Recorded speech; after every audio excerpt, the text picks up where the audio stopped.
Denver, Colorado. How do you like this place, Colorado? Well, it's fine, isn't it? We're getting civilized. We do tote our guns, but not on Sunday to church. And I'll tell you, oh my, you're looking a bit peaked over here. Oh, that's all right, sweetheart. I think, well, after climbing up on that mountain and getting here, I'm not surprised that'll take the starch out of anybody.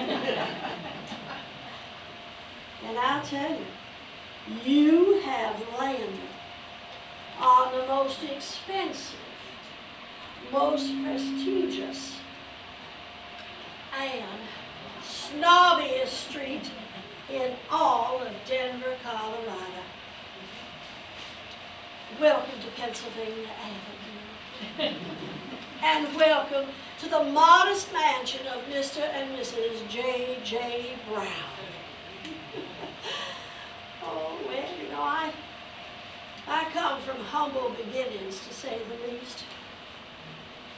I was born, I came bouncing into the world, you might say, on July 18th, 1867, in Hannibal, Missouri, into a very poor Irish immigrant family. Well, poor is a polite term for destitute. Well, I must say that I share my birthplace with a very famous author. In my humble opinion, one of the greatest American authors. A fellow went by the name of Mark Twain. Around Hannibal, he was known as Sam Clemens. But I do believe he will become and forever be the greatest of American authors. Well, as I say, I was born into a very poor family. But my folks, they gave all 7 children a very special gift. One was the joy of living. Every day when you wake up, it's a whole new day to start your life. What better gift can you have? And the second was the joy of lifelong learning. Everyone you meet, every experience you have, it's a learning experience. You've always found something new every time you run into somebody. It's a lifelong learning. Now, back to the marvelous biography of me, Margaret Tobin. You see, back in those days when I was growing up, it wasn't unusual for the children to step up and help out the family with their finances. By the time I was 13 years old, I was working alongside my mother and my sisters, in various shops and industry there in Hannibal. My pa and my brothers were working down at the riverfront. 12 hours a day, 5 days a week, and 6 hours on Saturday for mere pennies. That is a lot of the poor. But I will tell you straightforward and honest that I did not enjoy being poor. And so I thought about how I was going to get out of being poor. My first thought was I'd marry a rich husband. In those days, everybody was moving on west. Well, a fellow up there in New York State, a reporter and writer by the name of Horace Greeley, he said, "Go west, young man." Well, I figured he also meant go west, young woman. So when I was 18 years old, my older sister, her husband, my younger brother, and myself, we set out to go west. And I will tell you, traveling west was not an undertaking for the faint of heart. It was rigorous. Traveling all those miles. I think sometimes traveling west was hardest on women and children. Why, the littlest ones, the little children, why, they'd be in the back of the wagon. And you'd be going over rough terrain, rocks, and up mountains, down mountains, round streams and through rivers. Once in a while, one of those little ones would fall out of the back of the wagon. You didn't know it until you stopped for the night, and it was too late to go back. I think it was hardest on women and children. The children could just wander off. They might be just looking up at the sky, watching a bird flying around, or picking berries, and they'd wander off. I remember at one point, we passed a worn board that was leaning up against a tree stump, and someone had painted on that board, "Lost here, 2 children in a stampede." It was indeed a rigorous journey for children.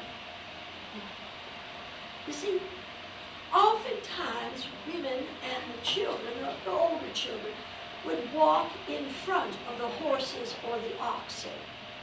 And they'd remove branches and fallen trees and rocks to make the trail smooth and keep the train moving. Tragedy lay around every corner. You see, sometimes when they were walking, they might stumble and fall. The oxen or the horses don't stop. They just keep on walking. And there were many births along the trail there. Going west, many a baby had its first breath underneath a wagon. Why, even the hardest of hearts, trailmaster, why, he'd be brought to tears when he found out that mother and baby had made it through that great travail.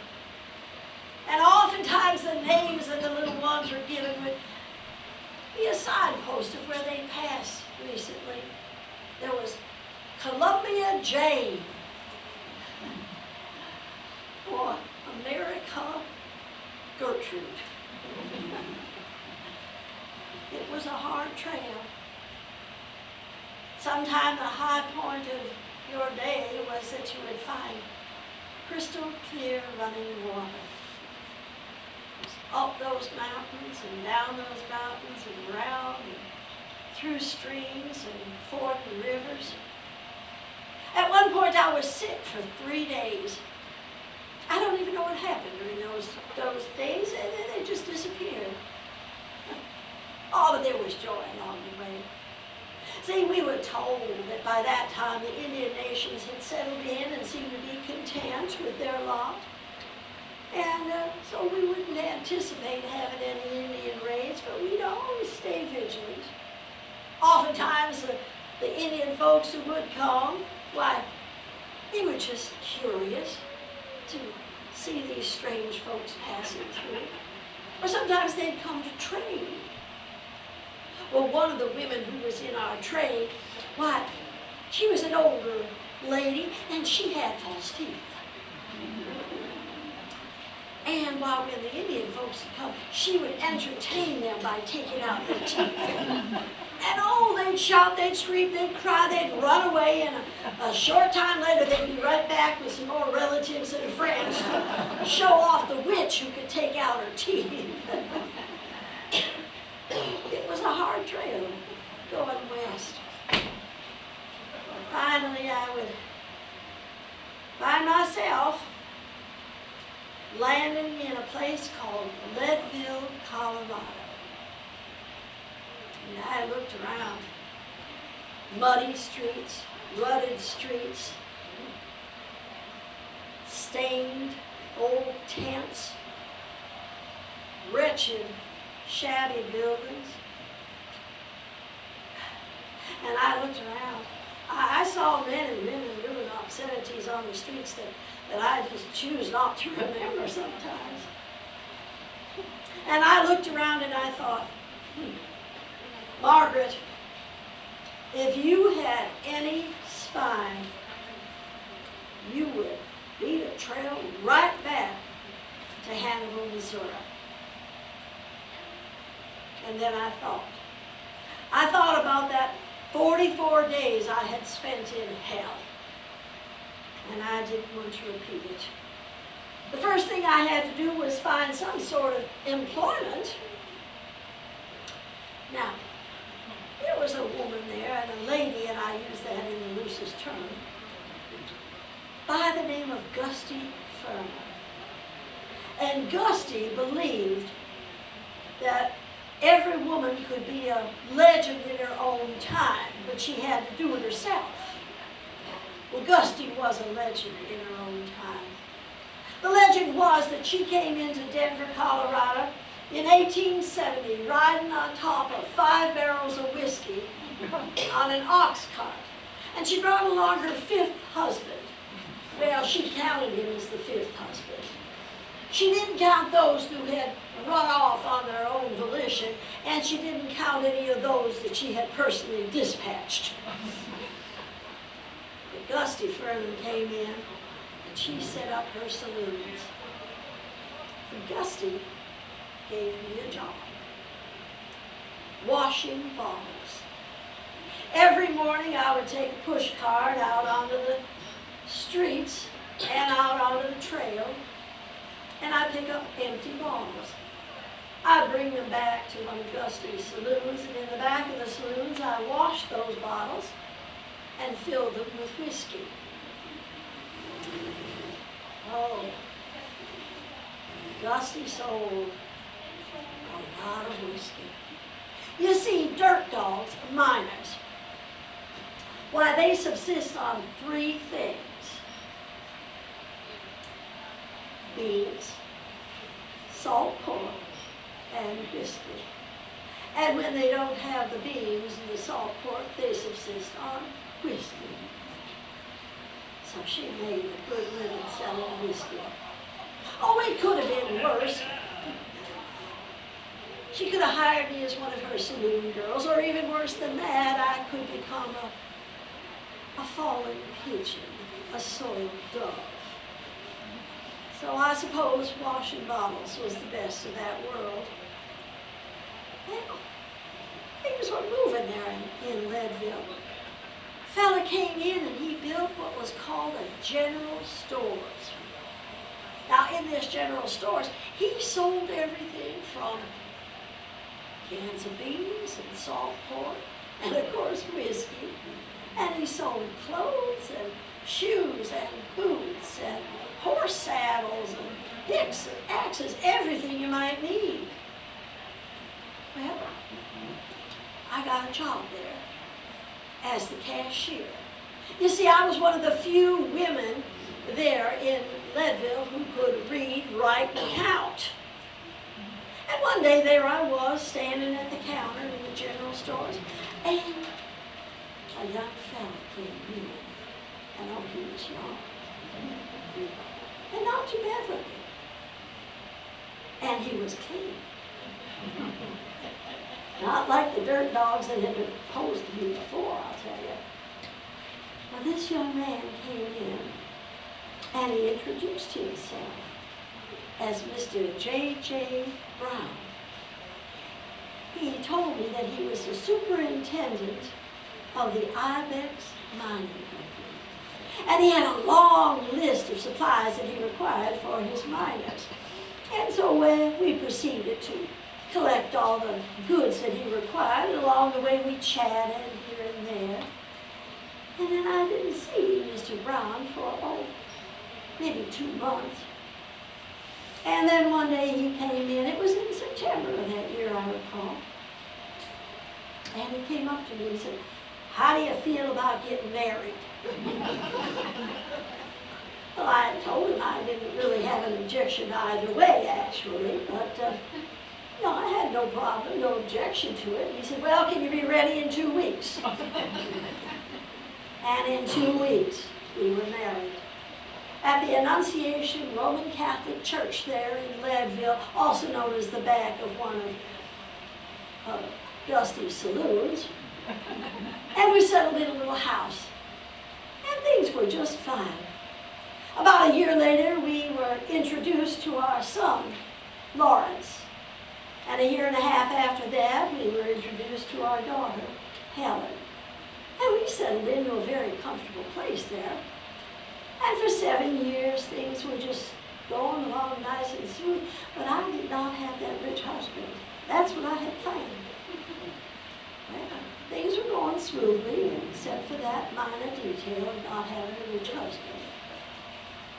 Well, one evening, it was in August, hot, terribly hot. And Johnny came home that night. He was carrying a muslin sack. He handed it over to me and he said, well, we had a major strike and, well, I'm now on the board of directors of the Ibex Mining Company, and I received 12,000 shares of stock in Ibex Mining. But I sold it off this afternoon for $300,000, and here it is in this sack. Well, I now had an almost rich husband. And then Johnny said that he was going off to celebrate his good fortune. And there I sat with that $300,000 in a muslin sack, and I thought, why, everybody in Leadville knew that J.J. Brown was walking the streets carrying that muslin sack full of money. I had to find a hiding place. I got my 2 little ones into bed that night, thought for a while, and I came to the conclusion it's a mighty warm night. I'm not going to be using that stove. So I wrapped that money up, I tucked it into the stove, covered it over with a few sticks, and I went off to bed. By the time I was just lying down in bed, it started to rain, and it was like a soft lullaby with that rain hitting on the tin roof. And when Johnny came home and he was full of celebration, he always made such a ruckus. Oh, he could be so noisy. Well, there he came. I have no idea. In the middle of the night, he came in shouting and singing. And I just lay there waiting. And then I smelled smoke. I ran on out into the kitchen, and there was my Johnny sitting on a chair with his feet propped up on the stove. He was soaking wet, and there was smoke. I ran over and got a pail of water and missed the stove and hit Johnny. And then I started digging through that stove. I was able to rescue about $180,000 of that. I almost had that rich husband. My Johnny, you see, he had a nose for it. Somehow he could almost sniff out these veins of copper, silver, and gold. And one day, there was the biggest strike Leadville ever had known, and it was Johnny's. And now, the Browns were very, very rich. Now, what's the first thing you do when you become rich? You go out and buy yourself a mansion to show everybody that you're rich. Here we bought this mansion on Pennsylvania Avenue. But you see, I'm surrounded by my neighbors, of course, and they are members of the Denver 36. The Denver 36 are the descendants of those august folks who allegedly founded Denver, Colorado. And I was never going to be a member of that group. And it's really strange because these folks, this Denver 36, they have monogram carriages and matched sets of horses, They send their daughters on east to get finished because we can't finish them up here in Denver. They send their sons off to be educated in all sorts of fancy colleges. When just a generation ago, these same folks were eating beans out of a rusty can and swilling it down with Gusty Furner's cheap whiskey. But now I was not part of that Denver 36. So I thought about it, and I thought, I need culture. I've got to go out and be cultured, soak up all that learning and all that culture, and that will make the difference. So I convinced by Johnny that we should take a world tour. And oh, I soaked up the culture. Why? I walked through the cherry orchards in Japan, along with these lovely ladies who call themselves geishas. And I met the last king of Siam. I went to Burma and all sorts of places, and I soaked up all that culture. I went to Spain. Oh, and in Spain, I saw these lovely folks, and they were flamenco dancers. Now, I always get that flamingo bird mixed up with that flamenco, but these were dancers, and all beautiful people, flamenco dancers. And I learned all about culture. And I learned Spanish, and I started learning French. And I just couldn't stop learning. And then I went to France, Paris, France. And I was told that if you wanted to show off that you were really wealthy and full of culture, that you would buy all of your clothes in Paris, because that's the only place they know how to make really nice things. While I was in Paris buying some lovely clothes, I would meet a wonderful lady who to this day is a dearest friend. Her name is Alexandra Nikolova. She is the younger sister of the last Tsar of Russia. The lady lives in Paris. She said she didn't like the climate in Russia. She refuses to speak Russian. She speaks only French. And she taught me how to be cultured. I traveled with her, and oh, I bought paintings. And all these paintings are hanging in this mansion. I can't even pronounce half the artists' names, but I've got culture. We would travel all the way to Greece, and I would walk in the footsteps of the great Greek philosophers and learn all about the golden age of Greece. Johnny was getting tired of all that traveling. He's a fellow who likes to just put down roots and stay there.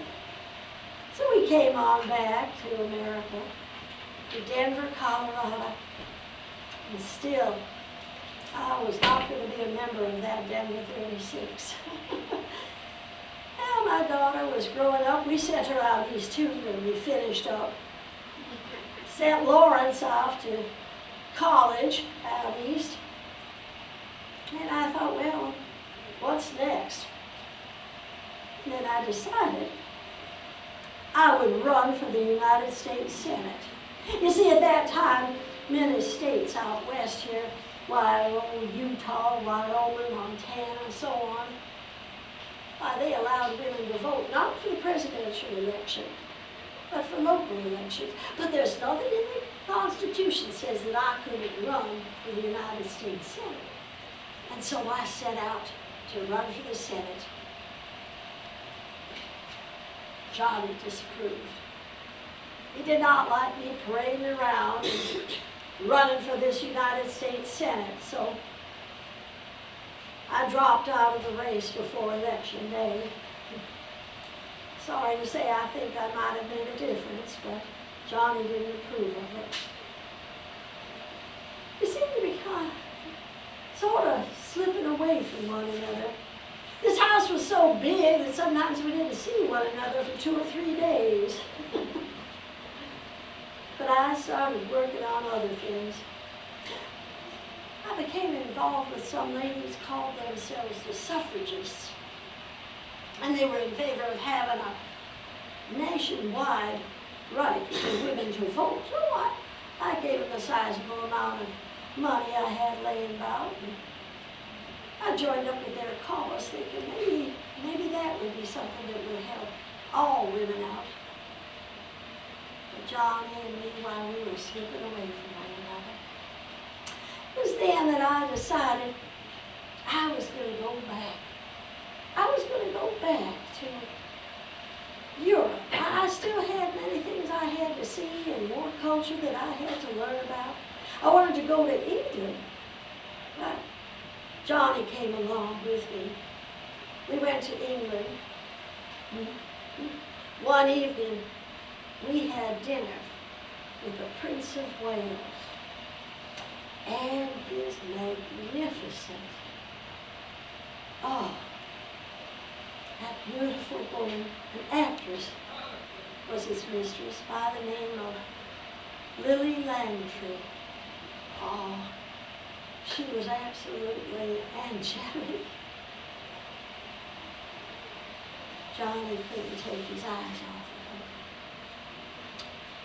That was when I knew I had pretty much lost my Johnny.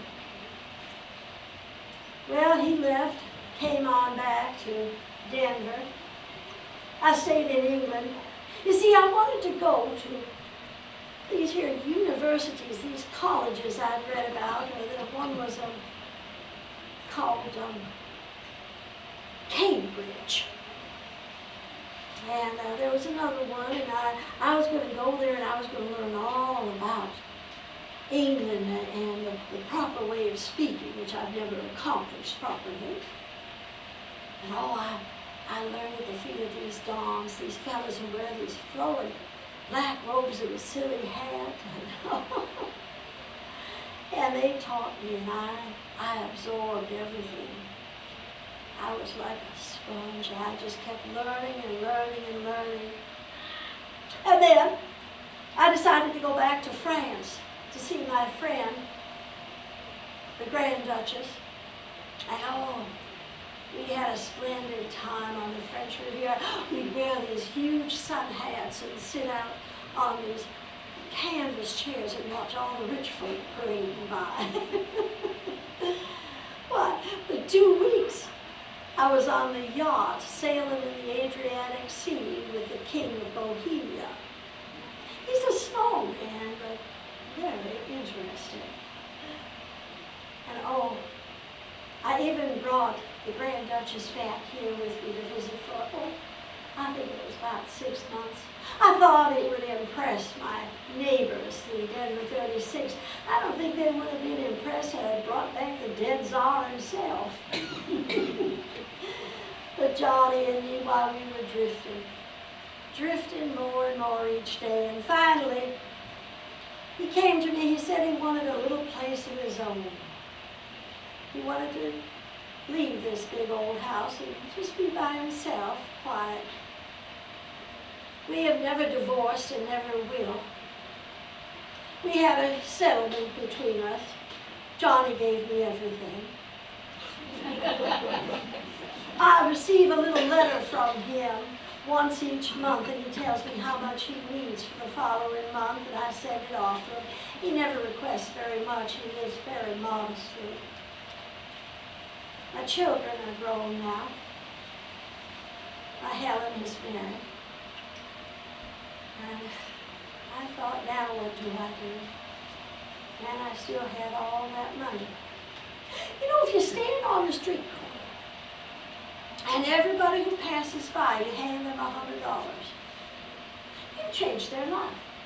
Maybe just a little bit, maybe for a day, maybe for just moments. But you changed it a little bit. But I didn't want to change lives just a little bit. I wanted to make a difference in the lives of a lot of people. So I decided first off that I would build schools for young women. After all, they're not all going to marry a rich husband. they'd have to take care of themselves. They needed that opportunity of education, so to speak, soaking up that culture. I founded a college for young women. I called it Amherst. I wanted it to be classy sounding. But still, I was lacking in something. So I decided again, I'm going to run again for that United States Senate. And this time, Johnny can't stop me. So there I did it. I ran for the United States Senate, and I was beaten soundly. So I thought, I'm going back to Europe for a while. I went back to England. I rented a large estate from a duke who couldn't afford to stay there anymore.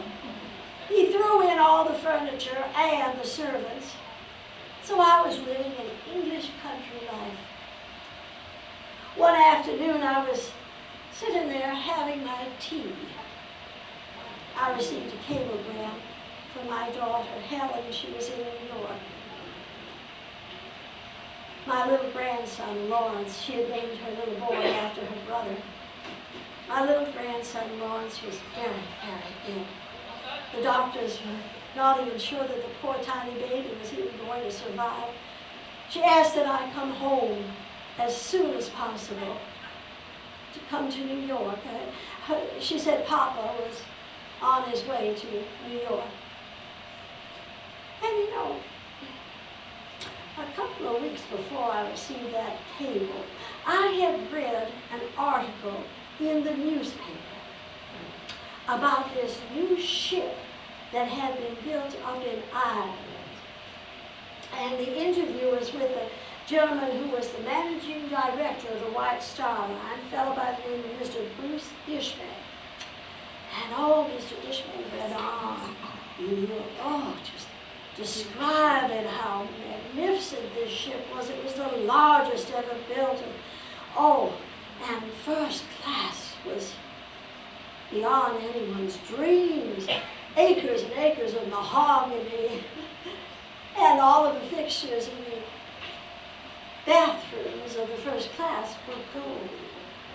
And the meals on first class would be absolutely exquisite.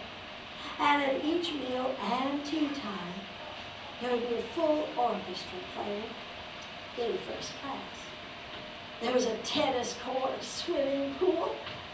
It was hard to imagine that this was a vessel to sail the seas. So I booked passage on this new ship called the Titanic. I requested that I have 2 staterooms that were adjoining. On one side of me, I had a gentleman in his mid-40s. He was with his child bride. There was question as to whether she was somewhere between the ages of 13 and 19, not 17. She was very far along in the stages of presenting new life to Mr. J.J. He was a very wealthy fellow. And on the other side, there was a couple celebrating their 60th wedding anniversary, Mr. and Mrs. Levi Strauss. I was in good company. And there was no exaggeration to the elegance of this ship, and the meals were beyond exquisite. Mr. Astor with that young little girl. Oh my. Well, I will remember that Sunday.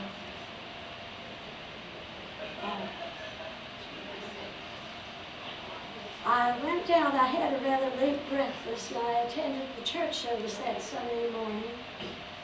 I walked a little bit on the decks with my fellow passengers, and then I returned to my stateroom. I was in the midst of reading the history of the Golden Age of Greece. I still haven't made it all the way through.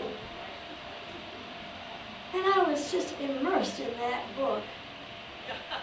I didn't even realize that I had read right through lunch, right through tea time, and now it was nearly dinner. I should go down for dinner. I had purchased a beautiful new gown in Paris, black velvet with a satin white collar and satin cuffs. It was such an elegant dress. I dressed carefully, and at the last moment I tossed a fur wrap around my neck and went on and had dinner, not supper. I had dinner. Sat at the captain's table, and Mr. Ishmael was just going on and on at length about how we were cutting right through that Atlantic Ocean as though it was a mill pond. Well, after dinner I sat for a bit with a good company, and then I went back to my stateroom and climbed into bed and started reading that book, dozed off at some point. And then sometime during the night,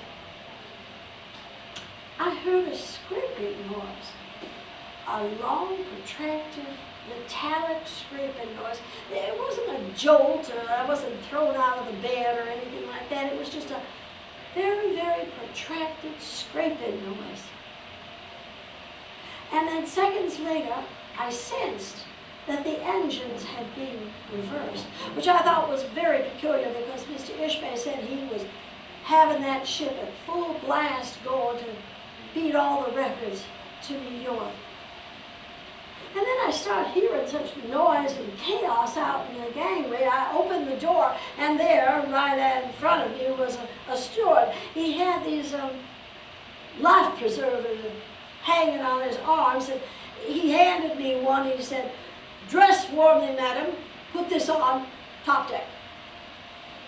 So I took his advice. I thought it was another drill, a practice in case there was some catastrophe.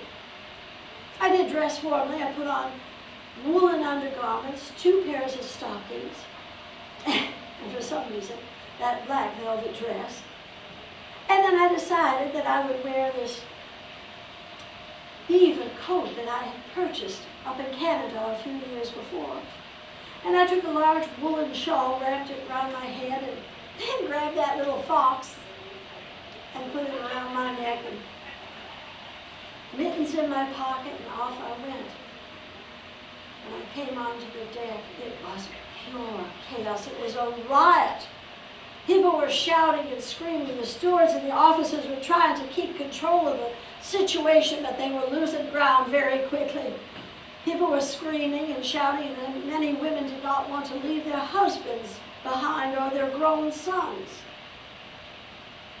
And everybody was pushing and shoving and screaming. And then I realized that they had taken a large net, and they were putting small children into the net so that they could lower it down into one of the lifeboats. And I thought, this is not a drill. They are actually lowering these lifeboats. As they lowered the net, it hit the side of the ship.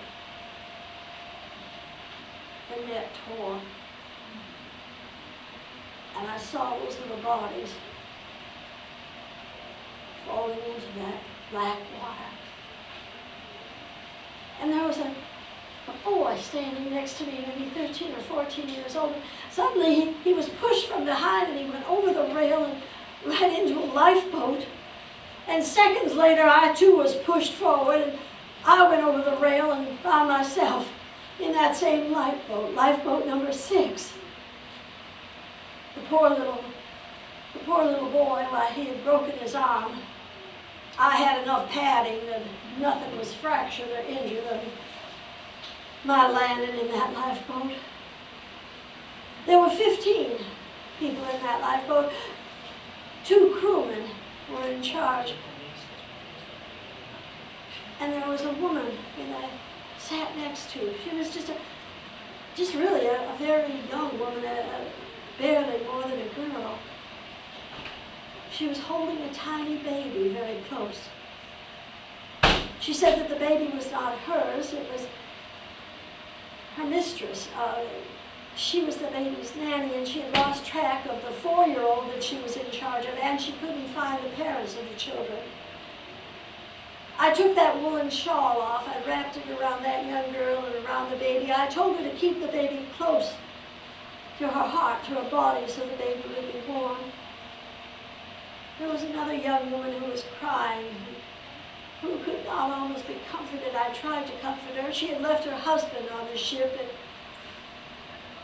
she was frantic.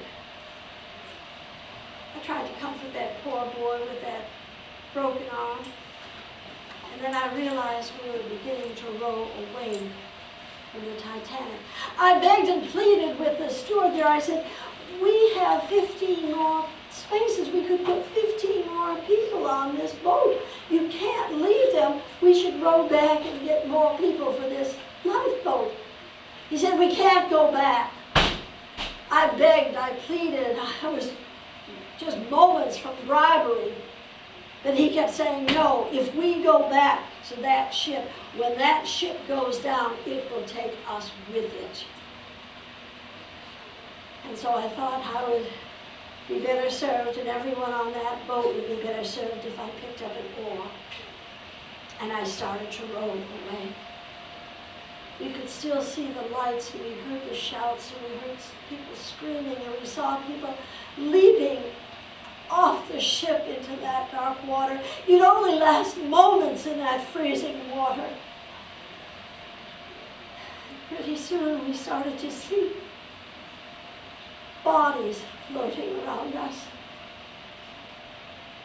Some were still clinging to a door from the ship or a scrap of wood, and you'd only last moments in that frigid water. And we kept rowing away. Pretty soon there were very few lights on the ship. You could still hear some shouting. And then it was so strange. It seemed that the ship just broke in half, and the rear part of the ship came up out of the water. And there were people, human beings, falling from a great height into the water. And there were no shouts, no screams, no lights. And the ship was beneath the waves. I kept trying to comfort my fellow passengers in that lifeboat number 6, telling them that it was evident that messages had been sent out concerning the Titanic's situation, and that we would be rescued any moment. And we kept rowing and rowing away from that sight. Bodies were floating around us. It was beginning to get light, just the first light of dawn, when we spied a ship in the distance. It would be our rescue ship, the Carpathia. And very soon, the staff, the people, the stewards, and the crewmen from the Carpathia came in boats to take us to that ship. Oh, those poor souls. But the passengers of the Carpathia, they were so generous and so kind. They ran about finding every blanket, every coat to wrap these poor frozen souls. I went from one to the other, trying to make sure everyone had something hot to drink, and consoled so many women who could not find their husbands or a grown son. And then I saw her, tiny little Mrs. Astor, nothing more than a child. I came to her and she was just staring vacantly. She had nothing on but her nightgown and her husband's overcoat. She had nothing on her feet. I thought, I can't take off my stockings because they're soaking wet. And then I remembered those mittens I had pushed into my pockets. I sat down in front of that child and and massaged her legs. They were deep blue. I took the mittens and I put them on those tiny feet. They were like a child's feet. I told her that she had a very important mission. She had that child depending on her. She had to stay strong. We finally made it to New York, and 3 days later, I was at a hotel in New York. A reporter came to see me. Some of my fellow passengers had told him about how brave I was and how I comforted everyone and tried to care for them, keeping the morale up as well as one can do under the circumstances. We talked for about an hour and a half about my experiences. 2 days later, an article appeared in newspapers all over the country, and I had been christened the Unsinkable Molly Brown. I had never used the name Molly in my life. I've always been Margaret. But I was now the Unsinkable Molly Brown. I came back here to my little mansion. My neighbor next door, she gave me a welcome home reception, but not in her house. It was held in her rose garden. And again I thought, what next? The children are grown, my little grandson has survived. I've survived. What next? Well, then I decided, again, I needed more schools. We needed hospitals. I built hospitals and hired doctors and nurses to staff those hospitals. I've kept up with all of my old dear friends. My dear Grandduchess has since passed away. I hear from her family asking me to come and visit in Paris again, to have those magnificent days and remember her sweetly on the Riviera. And my dear JJ, he's doing well. He has a little house and he sends me that letter every month. I think I have done everything there is to do. And I'll still keep building the schools and the hospitals and funding the college that I have founded. After all, we will always need those things. Young women will need help in learning to look after themselves. Not all of them will find those rich husbands. Do you like card tricks? Do you like card tricks? Pick a card. No, not that one.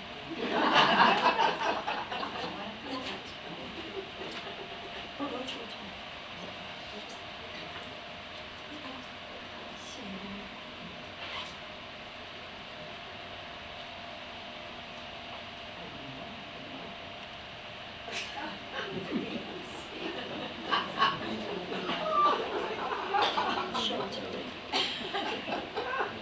Well, we'll take a guess and say it was 3 spades. Remind me not to ask me. Well, this evening, some dear friends of mine, we're going to get together for a little poker game. You're all welcome to stay if you choose. We're going to have low stakes this evening. $5,000 will get you a seat at the table. But we've got plenty of champagne. And so, you are most welcome to join us for a bit of champagne. And may you be in heaven for an hour before the devil knows you're dead. And I shall remain truly yours, the Unsinkable Molly Brown. Thank you.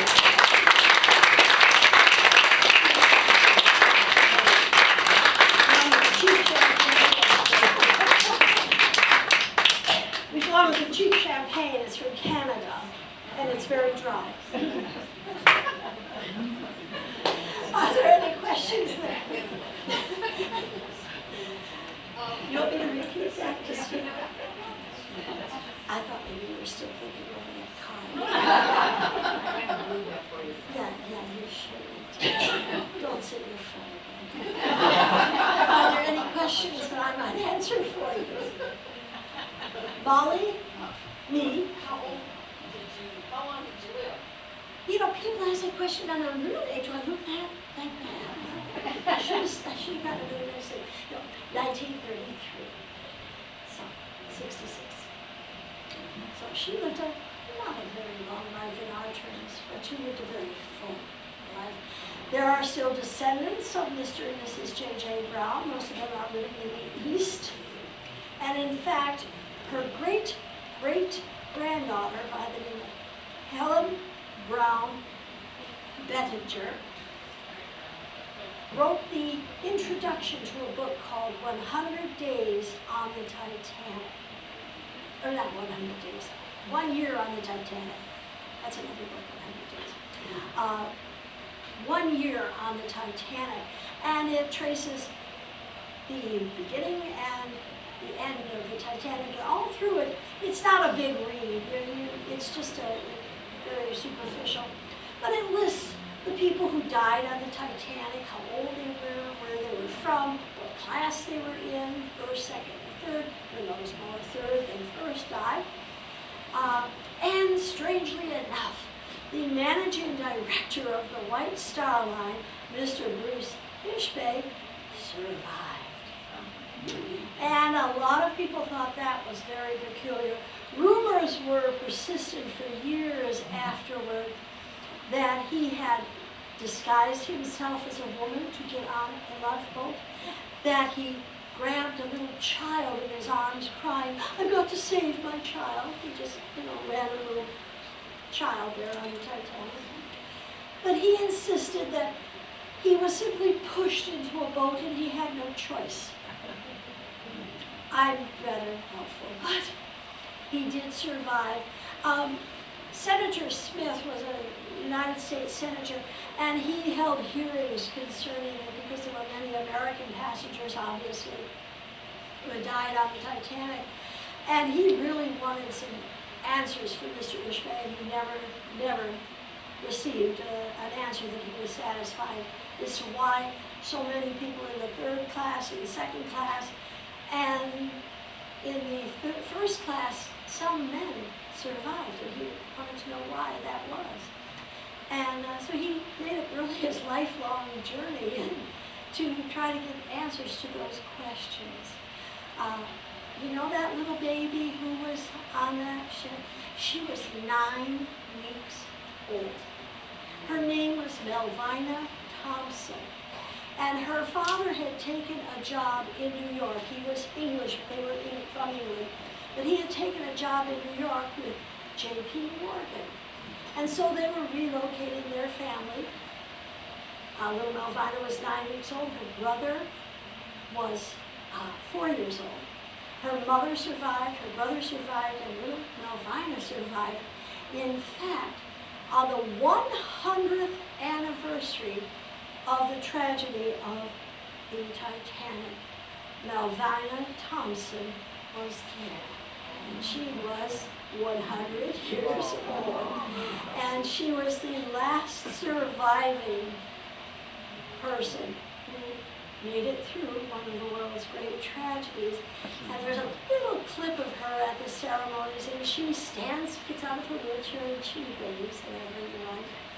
And then she held up a little dress that she was wearing that night, this tiny little 9-week-old baby.